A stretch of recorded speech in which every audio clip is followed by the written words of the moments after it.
Hello and welcome to Lowy Institute Conversations, a podcast in which Lowy Institute researchers and the world's leading experts delve into the big issues in international affairs.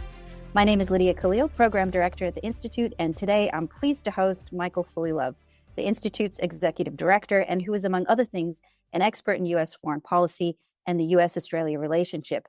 And of course, today we are talking about the long-awaited meeting between U.S. President Donald Trump and Australian Prime Minister Anthony Albanese. Thanks for joining me, Michael. Well, it's nice to be with you, Lydia, on what is a red letter day for foreign policy people. So this was a long-anticipated meeting between the two leaders. There was a lot of ink spilled and hands wrung over the fact that it had taken so long to secure this meeting between the two leaders, what it signaled about the relationship between Australia and the United States. And given Trump's track record of unpredictability and even hostility with other world leaders that he's met and the many pitfalls Australia could have walked into, I want to get your initial impressions of this meeting. I think it was a very good meeting for Prime Minister Albanese. I think it was right that people were starting to get concerned that 11 and a half months after President Trump had been elected, they still had not had a proper sit-down meeting, because America is our primary security ally, and you want to have a positive relationship at the summit. You want it to be self-respecting on both sides, but you need to be able to pick up the phone, basically, to call somebody when if there's an emergency, right? So I think it had taken too long, really, to schedule the meeting, but the meeting went well. It went really well, and I thought Albanese had a nice sort of comportment, and he seemed relaxed in his own skin, which is great. I think the other very interesting point is that Trump was obviously determined before the meeting that it would go well. That was really interesting to me. And as you say, it doesn't always go well with Mr. Trump, and leaders can get Ramaphosa or Zelensky. But in this case, all the mood music in the lead up was good. You know, I noted that Trump repeatedly said before the meeting, just on the basis of phone calls with Albanese, that we've got a great relationship. He put him up in Blair House. And from the beginning of the meeting, you could tell that he wanted it to go well. He was very complimentary to Albanese. He tutted any reference to sort of negative issues in the bilateral relationship. And I think maybe the key to it is that the point that he seemed to make at the end was that he said, we've got an amazing alliance. I think that was his quote. And he said and I'm going to quote it, he said, with Australia, there's never been any games. There are some games with other countries, but there haven't been games with Australia. So my interpretation is that Trump sees Australia for what we are, which is a reliable ally, helpful, not annoying, self-respecting, but at the same time, not playing games. And I think in the end, that worked for us. Well, as you say, I mean, he was practically effusive during that meeting. You know, he said it was an honor to meet the Prime Minister, and Australia has been a great ally. But there's been other countries that have been solid allies to the United States. But Trump really did seem to be on his best behavior. Do you have a broader theory as to why particularly he was on his best behavior with Australia? It's interesting. I think that the timing was useful for us, in the sense that by the time the meeting was scheduled, Trump had moved on from some of the things that might otherwise have been an irritant. For example, I think if Albanese had met Trump in the middle of the NATO discussions on defense spending, I think that might have been, I think things might have gone in a different direction. I think the fact that the Chinese have restricted exports of rare earths a week before we sign a deal on rare earths, I think that also helped. I think the fact that we had an announceable in our back pocket was useful. There were no big outstanding sort of negative bilateral issues. But I think I'd go back to my initial answer. I think he sees the world in primary colours, and he has strong impressions of different countries. When he looks at the United Kingdom, he thinks royal family. Windsor Castle was built 1,000 years ago. He looks at a country through a certain prism, and I think he has lots of Australian friends. We're a helpful country. We're a good ally. We're a reliable ally. And in the end, the history of the alliance, I think, played well for us. So I want to get to the substance of the meeting. As you said, the centerpiece of the meeting was the announcement of this multi-billion-dollar minerals deal, which was designed to increase the production and access of rare earth and critical minerals.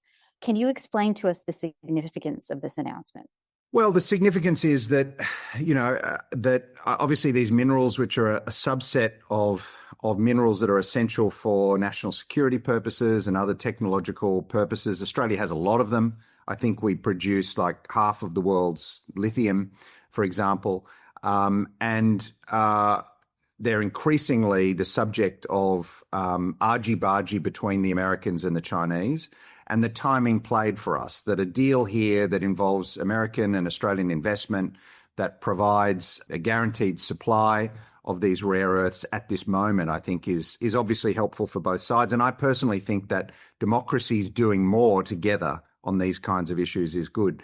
I also think that the deal played in a positive way in another interesting way, and that is because they had to sign the deal, they moved the meeting from the Oval Office to the Cabinet Room. And I think actually that the setting also changed the vibe of the meeting. I think the Oval Office can be a kind of a cockpit. As a leader, you're sort of sitting there in that armchair with all these people leaning over you. I think it can turn into a Thunderdome sort of situation, whereas having the meeting at a boardroom table almost, I think is sort of took the pressure off, and it helped give the impression that we want to strike, which is a business-like, cordial, professional relationship. I mean, Mr. Albanese doesn't want to be or need to be best friends with Donald Trump.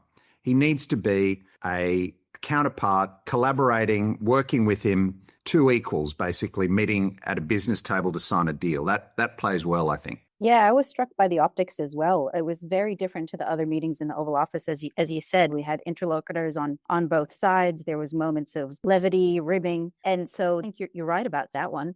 But if we can go back to the minerals deal, can I ask you your thoughts on the geopolitical implications potentially, and specifically what that might signal or imply for Australia's relationship with China? So this is an agreement that brings us ever closer to the United States. It was a great win for the U.S.-Australia relationship.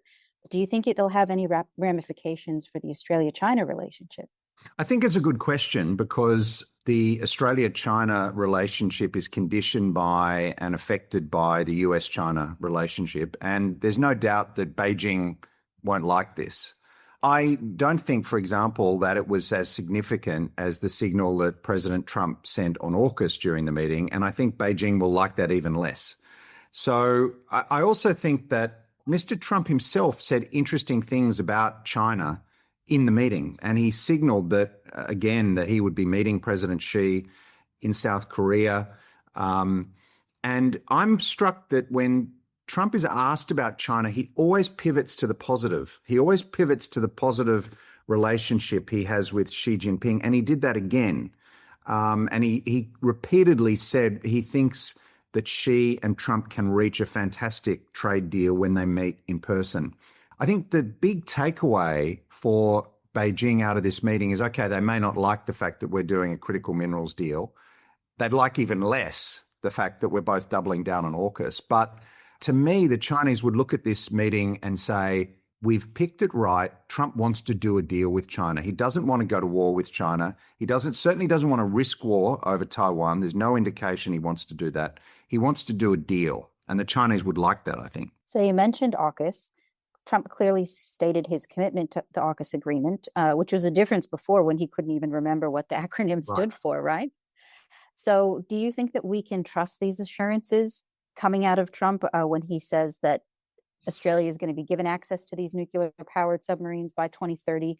Trump sent the clearest possible presidential signal today that he is in favor of the AUKUS deal. I think that's probably the most important takeaway for the Australian debate. As you say, there's been a bit of mystery about what Mr. Trump thinks about AUKUS, how much he knows about it. If you watch the whole video, as I did, it was striking that he kept coming back to AUKUS with certainty and with positivity. And even when the Secretary of the Navy, for example, said we need to clarify some ambiguities about AUKUS, Trump sort of patted him down and said, well, I don't think there should be any more clarifications. We're full steam ahead building. And repeatedly went to that point. So I think in the system, I think that opponents and skeptics of AUKUS within the Trump administration have been able to make some hay because there's been ambiguity about President Trump's position. There's no ambiguity now. He is 100% for it. And I suspect that the opponents of AUKUS within the administration will now start to concentrate on some other files because they've got a very clear signal from the boss about what he wants to happen with AUKUS. Well, as you say, he came in with a determination to make this meeting go well and to give Australia particular assurances. I'm wondering what you think about what led up to that. Are there individuals within Trump's circle, do you think, that were responsible for getting him to this space? And do you think it signals anything about, who's up and who's down in the Trump administration at the moment? Marco Rubio, the Secretary of State, is increasingly a go-to person for foreign leaders. He's a voice of moderation. We know that in his past, he's been a much more traditional Republican internationalist. We see that Trump is often going to Rubio, looking at Rubio. It was Rubio who gave him the note about the Gaza peace deal. He repeatedly said that Marco Rubio may go down as the greatest Secretary of State in the history of the United States. We know that Rubio seems to get along with Senator Wong, the Australian Foreign Minister. I would be very surprised if Rubio hasn't played a role here. But again, I'd just go back to the point that we started on, and that is I think the preconception of leaders and the psychology of leaders matters a lot. And what we got today was a sense that Trump's is positively disposed towards Australia. And I think he came to that meeting himself. I think Rubio and others probably no doubt influenced him and set him up with the lines, but he wanted to make the meeting a success. And that's good for us. Look, we want a good relationship with the United States. The last thing we want is a bad relationship. We also don't want an obsequious relationship. We want contact at the summit. We want a positive, friendly relationship. And I think Prime Minister Albanese achieved that today. Well, to your point, there's been these assessments in the past that Trump is a very transactional individual, that he doesn't necessarily respect relationships as much, that it's really about the bottom line. But I don't think that's quite right. And I'll admit that in the past, I've held that view of Trump being a transactional actor, but there is this personal element to his dealings. Very much so. And Albanese was quite deft in playing with that. I mean, I noticed, you might recall in the first phone call that they had a while back, Mr. Albanese referred to the fact that there was an Australian player in the team that won the Super Bowl. And today he had this little joke about Mr. Trump attending the President's Cup. So I think he was well prepared for the meeting. The mood music was good. The timing was good. Everything was set up. Well, last question for you, Michael, before we let you go. Do you reckon Anthony Albanese has come up with a new playbook in terms of handling the Trump White House? Can this meeting tell us anything about what factors determine whether a world leader gets on with President Trump? Look, I think he played his cards well. I think that the degree of difficulty for Mr. Albanese today was less than with some other leaders. I mean, for example, the leader who has really impressed me has been Prime Minister Carney of Canada. When you think of the degree of difficulty that Carney was facing, he was succeeding a leader who'd been essentially bullied repeatedly by President Trump. Trump was threatening to take over Canada. And Carney stepped into that and was able, really through his impressive qualities and the way he played the meeting, was able to come out of it with a transformed bilateral relationship between Canada and the United States. I think he's probably writing the playbook. I think Mr. Albanese had a slightly easier run today. But having said that, he did what he needed to do. What lessons can we draw? I think preparation matters. I think having a game plan matters. I think having an announceable, like the critical minerals deal, is useful. But the most important thing is to be confident, to be relaxed. You don't want to signal weakness to President Trump. You don't want to be obsequious. You want to be friendly, but forthright, confident in your country and what you bring to the relationship, confident that you're contributing to the alliance just as the United States is. And he did that, and kudos to him. Well, Michael, it's great to talk to you as always. Thanks for your insight. Thank you very much, Lydia. You've been listening to Lowy Institute Conversations. This episode was produced by Sahlan Hayes. You can find past episodes from across the Institute's podcast network on lowyinstitute.org, our YouTube channel, or wherever you stream your podcasts. Thanks for listening.